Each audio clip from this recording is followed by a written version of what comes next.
mediunidade é um dom enviado por Deus? Olá, bom dia. Que a paz de Jesus invada os nossos corações nesse instante. Sou Melissa dos Santos e esse é mais um podcast Café com Espiritismo. Estamos refletindo juntos nas lições do livro Seara dos Médiuns, de Emmanuel, pela psicografia de Chico Xavier. Emmanuel, neste livro, comenta um trecho do Livro dos Médiuns. Desta vez, ele fala sobre a lição 226, segundo parágrafo. Sabem, muitos ainda não entendem a mediunidade. Acham que ela é algo mágico. Outros acreditam que os médiuns são pessoas especiais aos olhos de Deus. Mas esses conceitos caem por terra quando percebemos que há pessoas que usam a mediunidade para o bem e para o mal. Que o fenômeno não tem nada a ver com a moral do médium. Foi justamente pensando nisso que Kardec fez a pergunta de milhões, como dizem os jovens. Aquela pergunta que vale ouro e que todos queremos fazer. Disse o codificador, abre aspas, sempre se há dito que a mediunidade é um dom de Deus, uma graça, um favor.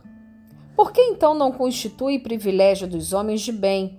E por que se vêem pessoas indignas que a possuem no mais alto grau e dela usam mal? E os espíritos de luz com sabedoria responderam, abre aspas, todas as faculdades são favores pelas quais deve a criatura render graças a Deus, pois que homens há privados delas.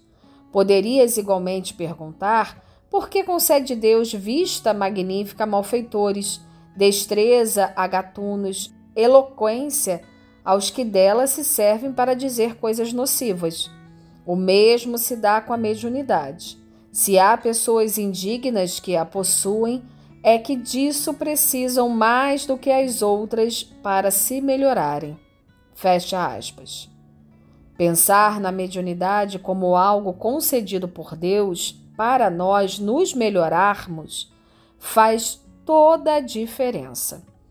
E continuam os espíritos nesta resposta, nos ensinando quanto à valorização que temos que dar à mediunidade, assim como a representação que a mediunidade tem da misericórdia divina em nossas vidas. Disseram os espíritos, abre aspas, pensais que Deus recusa meios de salvação aos culpados? Ao contrário, multiplica-os no caminho que eles percorrem. Põe-nos nas mãos deles, cabe-lhes aproveitá-los. Judas, o traidor, não fez milagres e não curou doentes como os apóstolos? Deus permitiu que ele tivesse esse dom para mais odiosa tornar aos seus próprios olhos a traição que praticou. Fecha aspas. A mediunidade é uma ferramenta divina. Então, sim, pode ser encarada como um dom, no sentido de Deus ter nos concedido para que pudéssemos exercer melhor, aproveitar melhor uma determinada situação, uma existência. Mas não podemos esquecer que ter essa ferramenta não é um privilégio. Todos nós somos médiuns em maior ou menor grau, nos esclarece a codificação. A ferramenta divina da mediunidade está de acordo com o que teremos que usar. E esse usar está diretamente relacionado ao nosso aprendizado, que podemos aproveitar ou não. Isso porque toda ferramenta será usada de acordo com a vontade de quem a manuseia, no caso, nós. Façamos uma analogia. Uma faca pode ser usada para fazer comida, para descascar um alimento, passar manteiga no pão, para ajudar na própria alimentação ou melhor ainda, até mesmo para ajudar a cozinhar uma saborosa comida para alimentar aos que têm fome. Ou seja, uma faca pode ser usada para fazer o bem. Mas a mesma ferramenta, a faca, também pode ser usada para ferir, para ameaçar por aqueles que querem fazer o mal. Nossa inteligência pode criar cenários belíssimos, mas também pode nos envolver em catástrofes, se a usarmos com nosso orgulho e egoísmo.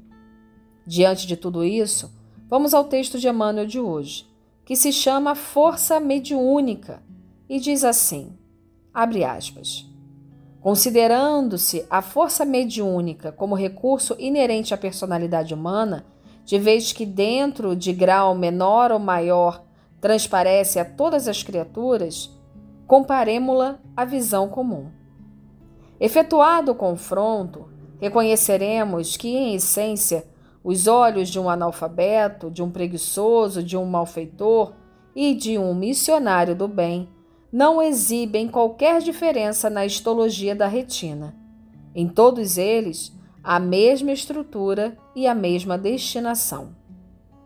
Imaginemos fosse concedida aos 4 determinada máquina com vistas à produção de certos benefícios, acompanhada da respectiva carta de instruções para o necessário aproveitamento. O analfabeto teria debalde o aparelho por desconhecer como deletrear o processo de utilização. O preguiçoso conheceria o engenho, mas deixá-lo-ia na poeira da inércia. O malfeitor aproveitá-lo-ia para explorar os semelhantes ou perpetrar algum crime. O missionário do bem, contudo, guardá-lo-ia sob a sua responsabilidade, orientando-lhe o funcionamento na utilização geral. Fecha aspas. Aqui fica muito claro que Emmanuel está nos trazendo situações diferentes do uso ou não da mediunidade. Os médiuns que não têm conhecimento da própria mediunidade e do que ela representa podem ser comparados a analfabetos. Têm a ferramenta, mas não sabem usar. Aqueles que têm conhecimento, mas que não querem se desgastar, têm medo, falam em deixar para a próxima existência, podem entrar na comparação de Emmanuel na categoria de preguiçosos, seguindo o raciocínio do benfeitor. Já os que usam a mediunidade para o mal seriam os malfeitores. Agora, aqueles que aproveitam para o bem, tendo responsabilidade e pensando no coletivo, são os que realmente aproveitam a mediunidade. E continua Emmanuel no texto. Força medianímica, desse modo, quanto acontece à capacidade visual, é dom que a vida outorga a todos. O que difere em cada pessoa é o problema de rumo. Nisso reside a razão pela qual os mensageiros divinos insistirão, ainda por muito tempo, pela sublimação das energias psíquicas, a fim de que os frutos de bem se multipliquem por toda parte. Não valem médios que apenas produzam fenômenos. Não valem fenômenos que apenas estabeleçam convicções. Não valem convicções que criem apenas palavras. Não valem palavras que apenas articulem pensamentos vazios. A vida e o tempo exigem trabalho e melhoria, progresso e aprimoramento. Mediunidade, assim, tanto quanto a visão física, representa do ponto de vista moral força neutra em si própria. A importância e a significação que possa adquirir dependem da orientação que se lhe dê.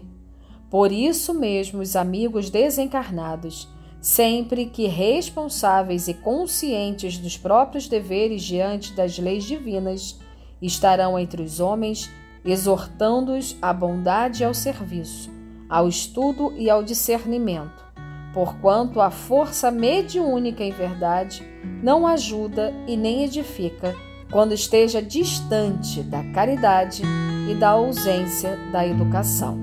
Fecha aspas. Que assim possa ser.